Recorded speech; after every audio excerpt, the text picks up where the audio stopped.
मैं जो चाहूंगी नारायण वही करेंगे। एक बात। तीसरी बात, माया का दो स्वरूप है। माया का दो स्वरूप है।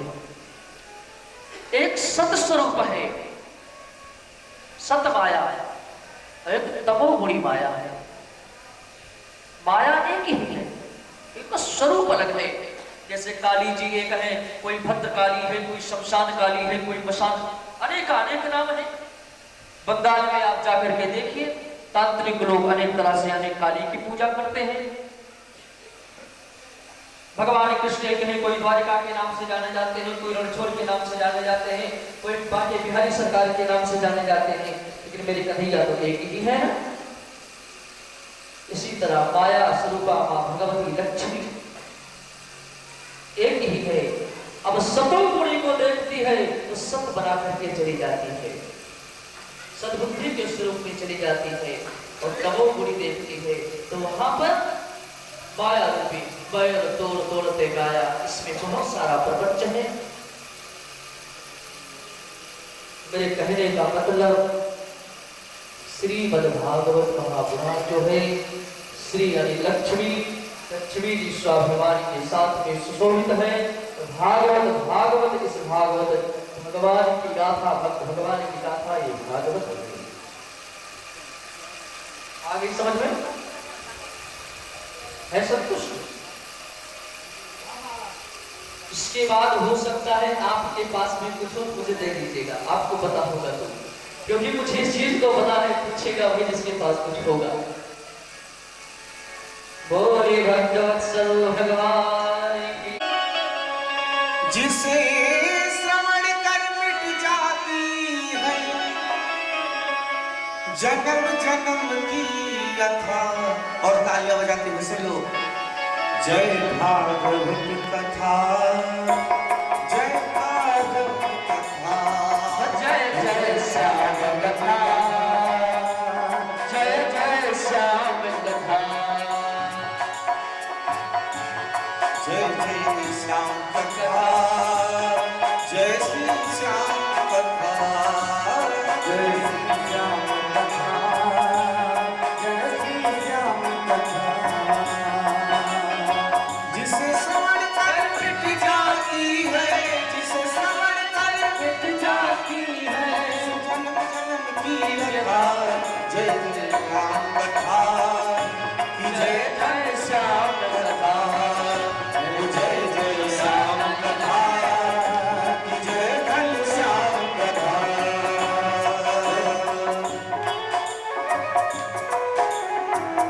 मीठी मीठी तालियों की भी ताली बजाते रहे हम लोग।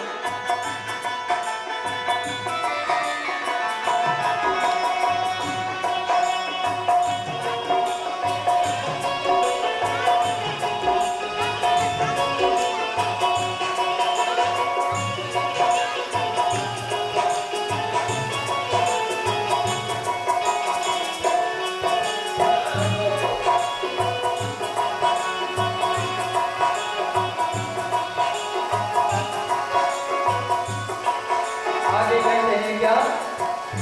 श्याम कथा सुंदर करतारी, श्याम कथा सुंदर करतारी, श्याम कथा सुंदर करतारी, श्याम कथा सुंदर करतारी, श्याम कथा सुंदर करतारी, कथा सुंदर करतारी, संसद हर कमालहारी।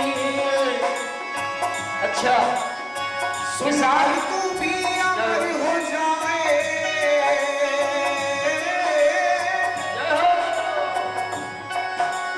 सुनकर तू भी अमर हो जाए।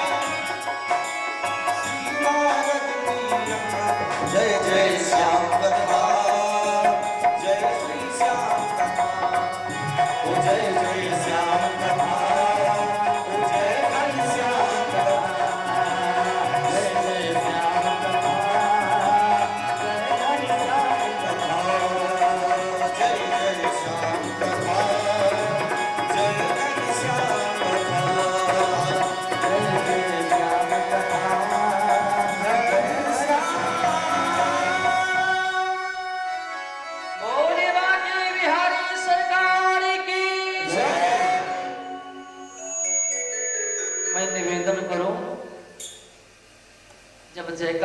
गाने कीर्तन लगे ना तो मौन होकर मत बैठना। जो लोग मौन होकर बैठते हैं ना, भगवान अगले जन्म में उनकी बोलने वाली स्विच ऑफ कर देते हैं। बोलने वाली स्विच, फिर इशारा करते रहो। भगवान कहते हैं एक बार मौका दिया, झगड़ा में लड़ाई में खूब तुमने बोला, जहां पर मेरा नाम, जहां पर मेरा संकीर्तन आया वहां पर मौन।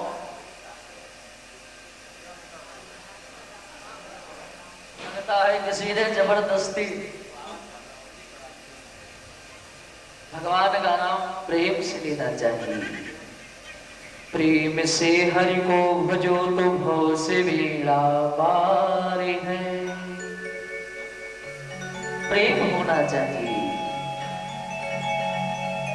आइए चलते हैं सभी लोग कथा में। कल श्री सूत जी महाराज शौनकादि महात्माओं से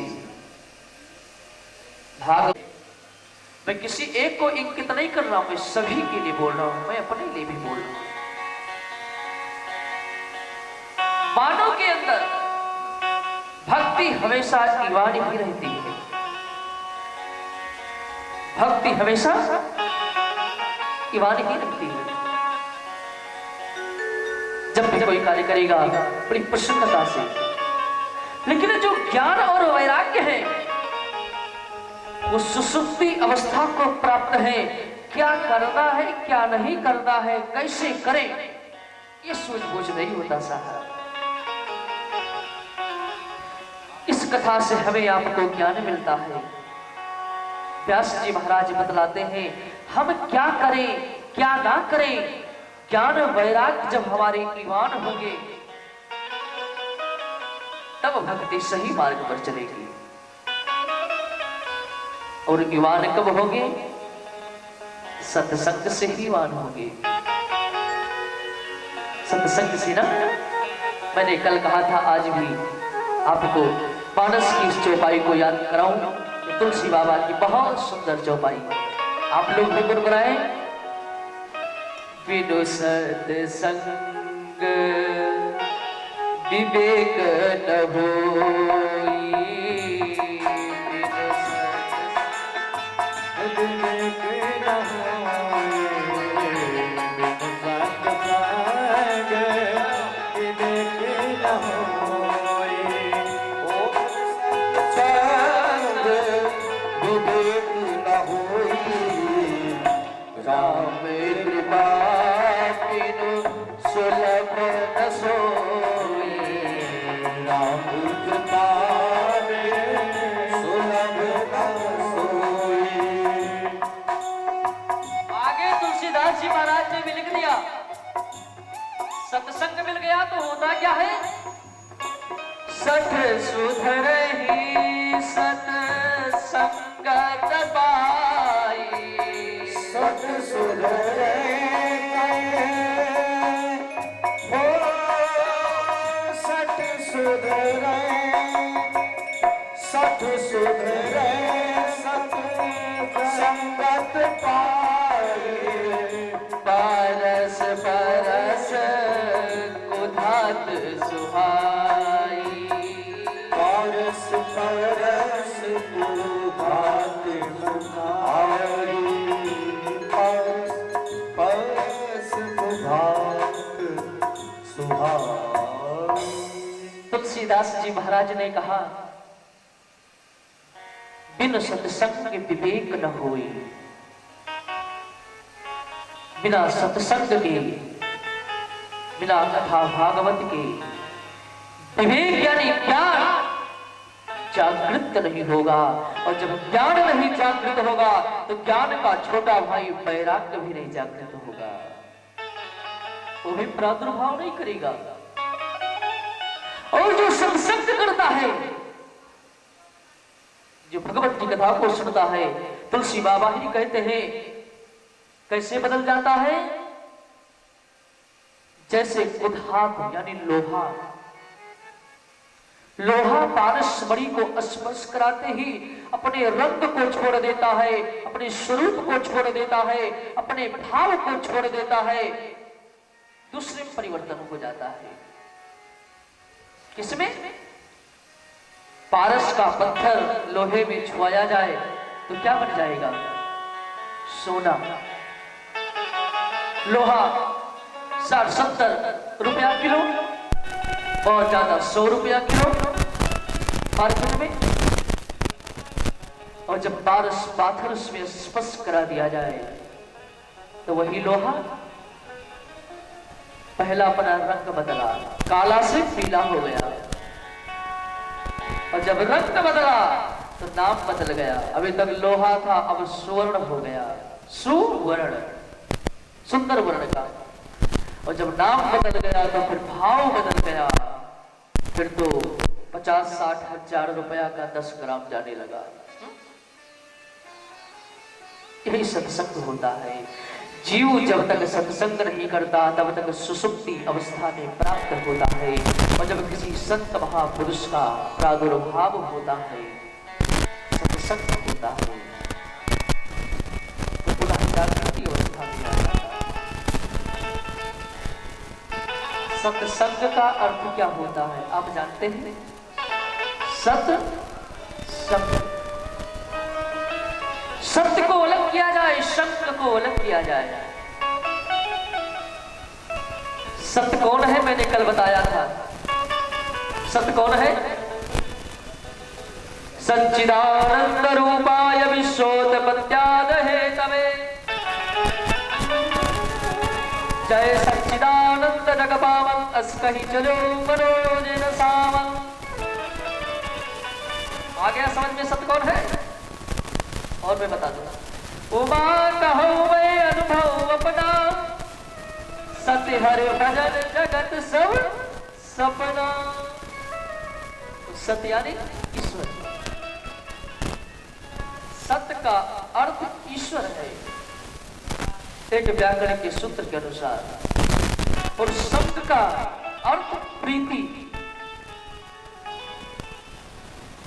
जो मैंने गुरुजनों से, संतों से सुना है,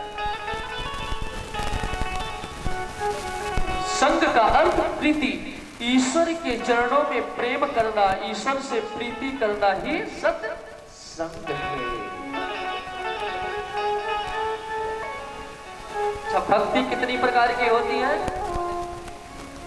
भक्ति कितनी प्रकार की होती है? नो ना? श्रवणम कीर्तनम यस्य पाय विष्णुपाद सेवनम, ऐसे करके नो भक्ति है। तुलसी बाबा ने भी निरूपण किया।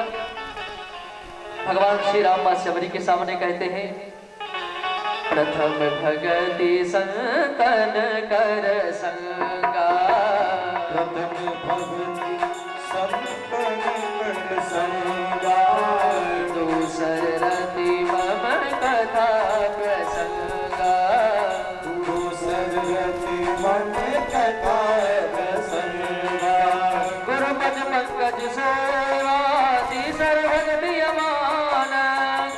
पंकज सेवा सर्वगति अमाये, 14 भगत मम गुण गण करई कपट तज ज्ञान, 14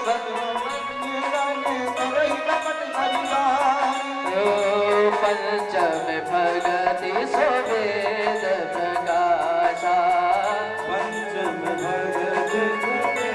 ऐसे कर करके भगवान ने मां शबरी के सामने नौ भक्ति का निरूपण किया। नौ भक्ति होगा कब? सत्संग से, जब ज्ञान वैराग्य रूप। ये बताएं, क्या भागवत केवल दिव्य प्राणियों की हितार्थी है, कभी पापियों को हितार्थी है? क्या कभी दुष्ट आत्मा पापी को हितार्थी है? सूत जी महाराज हंसने लगे। शौनकाद, तुम क्या प्रश्न करते हो?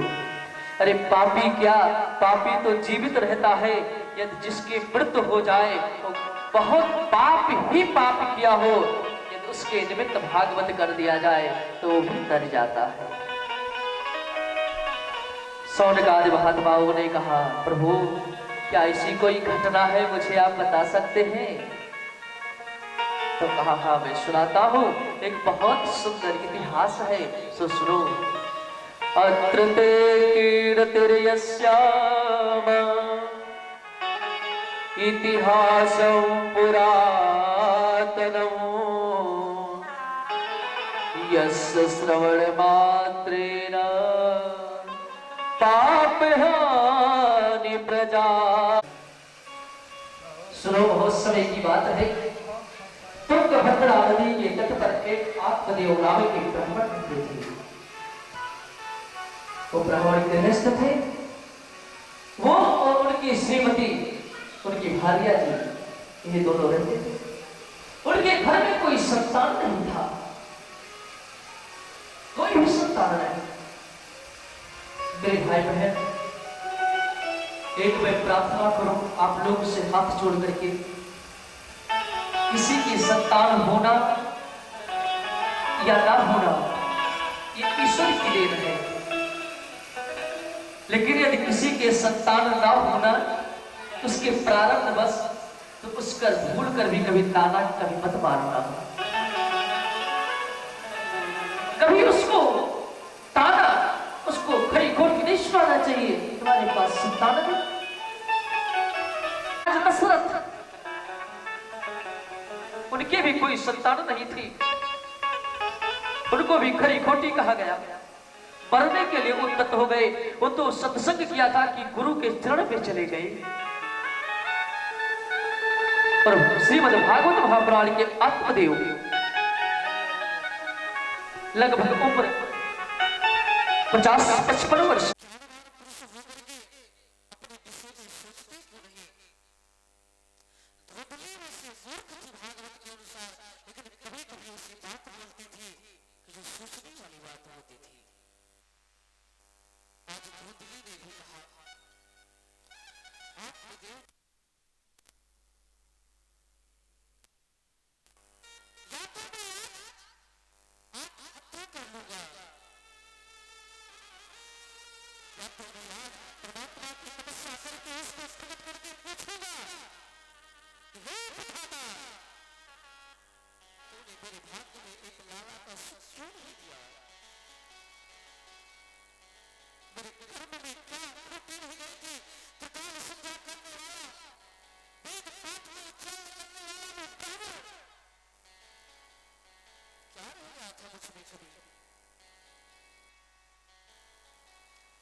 सोचा कि गलत नंबर हमने डायल कर दिया।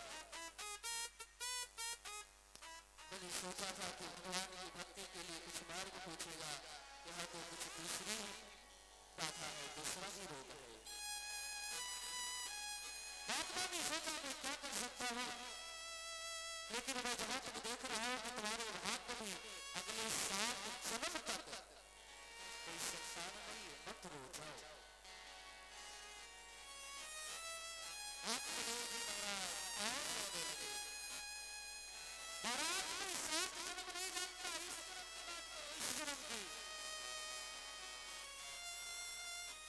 महात्मा ने सोचा कुछ उपाय करना पड़ेगा, वरना हम ही ब्राह्मण है, आत्महत्या कर लिया तो मुझे पाप भी लगेगा। अपने झोले से एक फल निकाला, जाओ अपनी श्रीमती जी को दे देना और वो खा लेंगे, उनको अवश्य भगवत कृपा से पुत्र ही होगा, पुत्र ही होगा।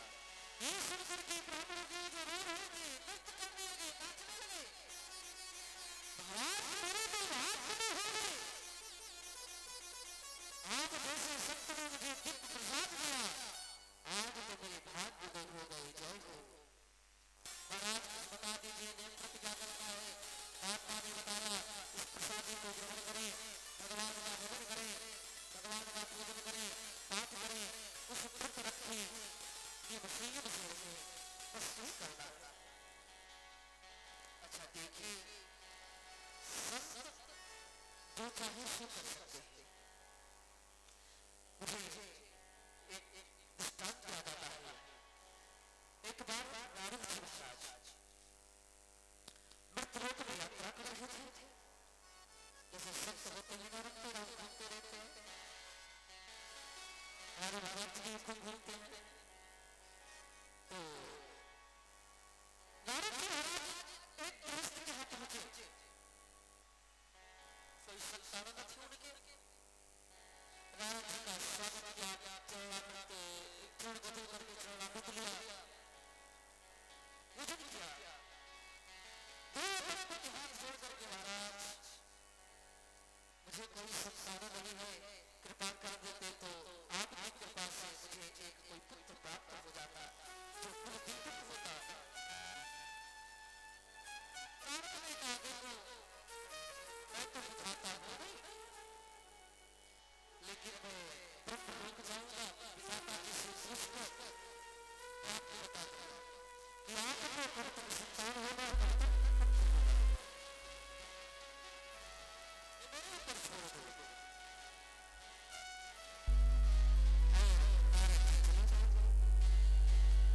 ब्रह्मा जी से पूछा तो ब्रह्मा जी ने कहा देखो इस जन्म में उनको संतान नहीं है, अगले 7 जन्म तक भी कोई संतान नहीं है। नारद ने कहा यदि मैं समाचार सवारे जाऊंगा तो जहां पर मेरा स्वागत हुआ था वहां तो मेरा लोग लाठी से स्वागत करेंगे, इसलिए जाना ही नहीं है।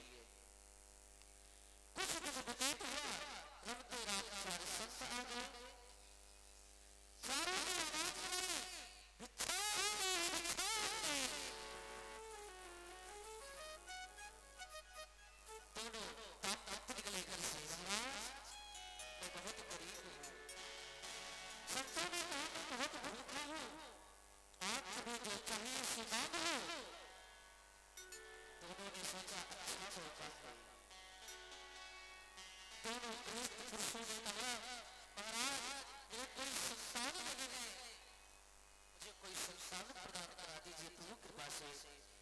संत न जाने किस दूर में थे, उन्होंने कह दिया कि हम 4 ब्राह्मणों को जितनी रोटियां दोगे तुम्हारे यहाँ उतने पुत्र का जन्म होगा। अब व्यवस्था करके 4 टक्कर तैयार किया गया, एक एक टक्कर महात्माओं को दिया गया। महात्मा लोग ग्रहण करके ठंडे जल को पिया, सुधा तृप्त हुए, आशीर्वाद देकर चले गए पुत्र भाव। समय बीतता गया, उनके यहाँ 4 पुत्रों का जन्म हुआ। चारों द्वार पर खेल रहे थे, एक दिन नारद उसी मार्ग से पुनः जा रहे थे। नारद ने सोचा चल करके देखा जाए,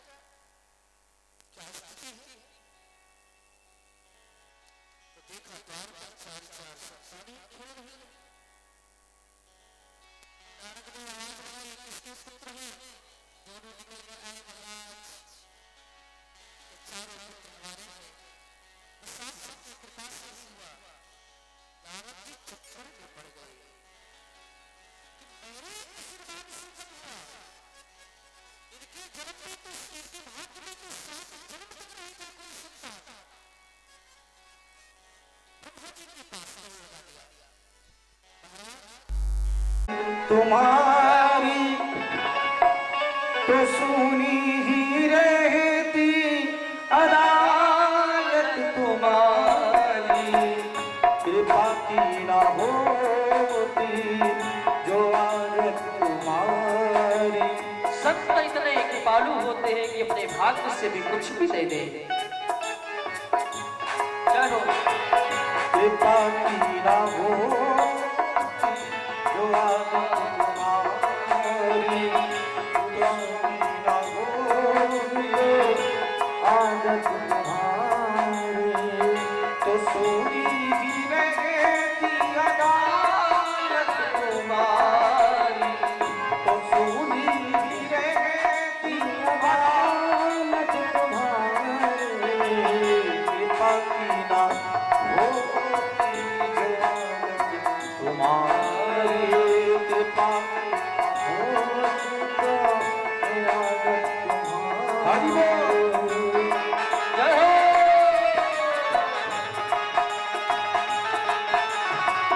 अरे यहाँ पर बैठे हो भगवान की कृपा के लिए, ताली तो बजना ही चाहिए ना, सभी लोग भाव से।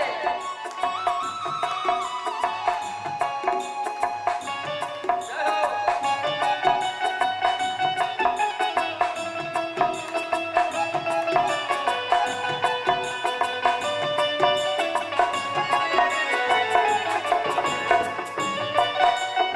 हरि बोल।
फल निकाल कर दिया।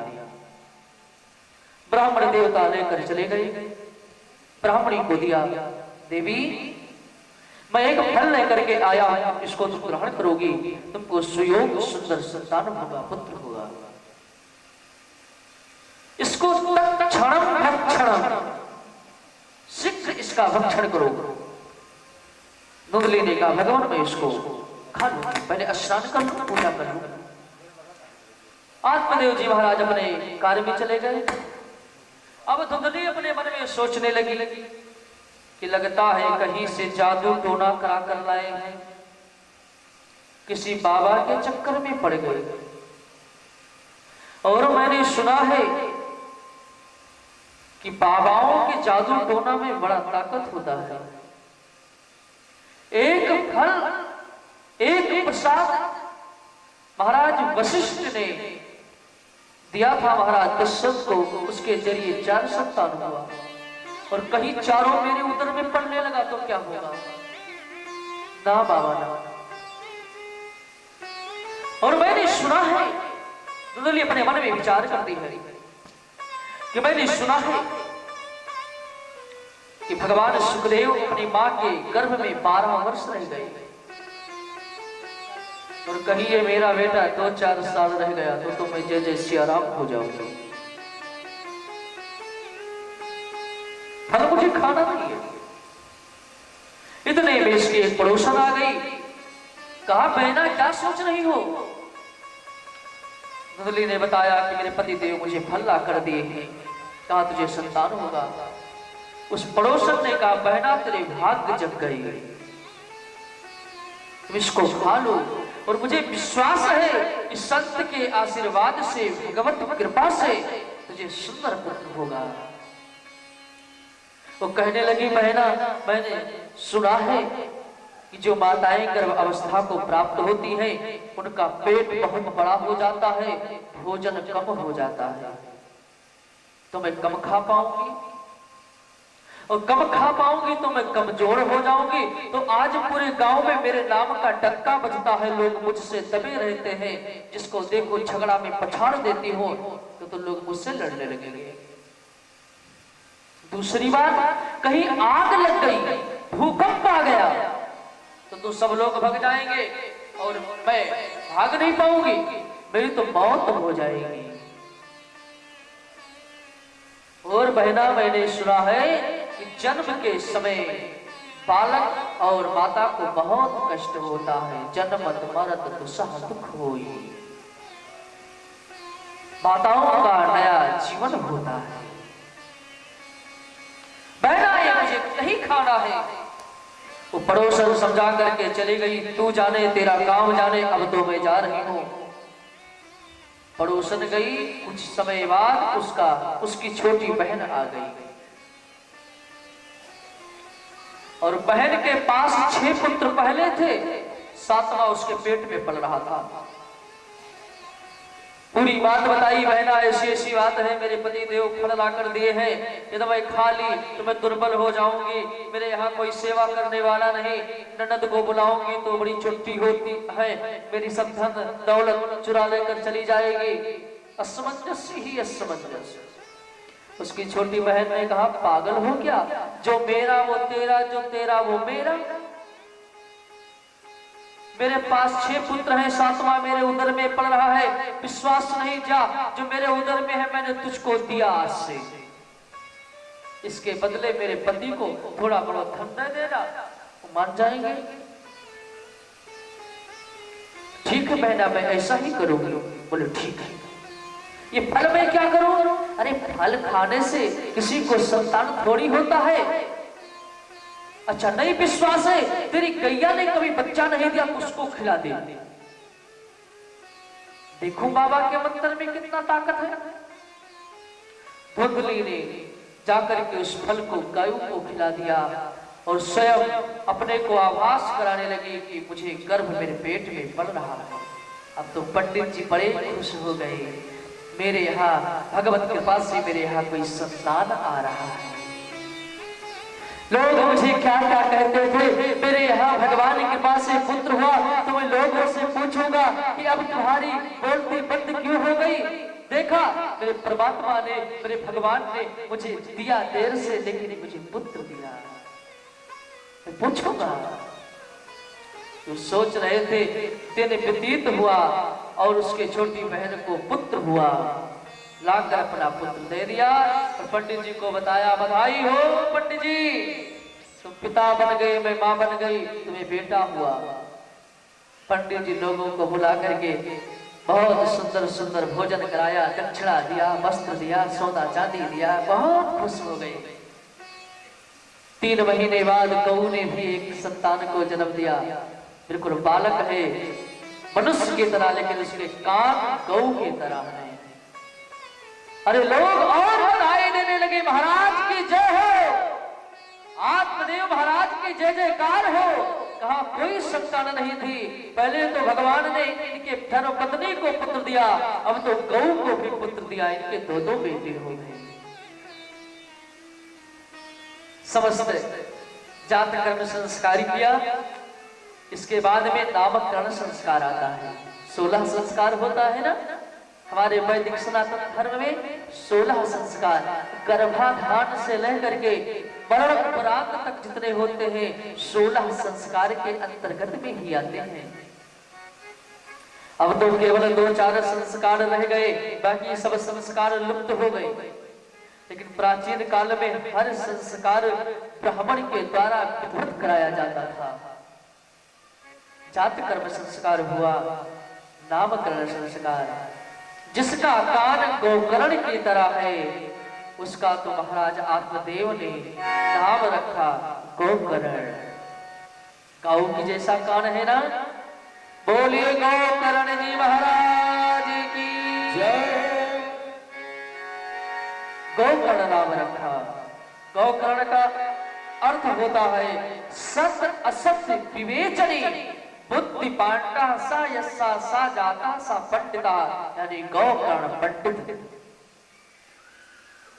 जो सत्य असत्य का विवेचन कर सके, जिसके कान गौ के कान के समान हो, वही गौकर्ण है। और उसके बाद में जो पंडित जी की संतान थी, इसका नाम करने के लिए आगे बढ़े दुदली ने रोक लगा दिया, ना महाराज, अरे 9 माह तक मैंने अपने उदर में रखा, तो अपने बेटे का नामकरण मैं भी करूंगी, और मेरा नाम धुंधली है तो इसका नाम होगा धुंधकारी। अब आप विचार करें, जथा नामे तथा गुणे होता है कि नहीं? यदि किसी का नाम श्री राम है तो गलत कर्म करना भी चाहेगा तो लोग उंगली उठाएंगे, रे भैया नाम का तो अपनी इज्जत रखो यार, नाम राम है, कृत करते हो रावण का। अब किसी का नाम रावण रख दिया जाए, कुंभकर्ण रख दिया जाए और सोचा जाए कि राम का कृत करे तो कर सकता है क्या? जथा नामे तथा गुणे, हमारा उपनिषद कहता है, हमारा वेद कहता है। उस बेटे का नाम धुंधली ने धुंधकारी रखा। व्यास जी महाराज कहते हैं, गोकर्ण पंडितो ज्ञानी धुंधकारी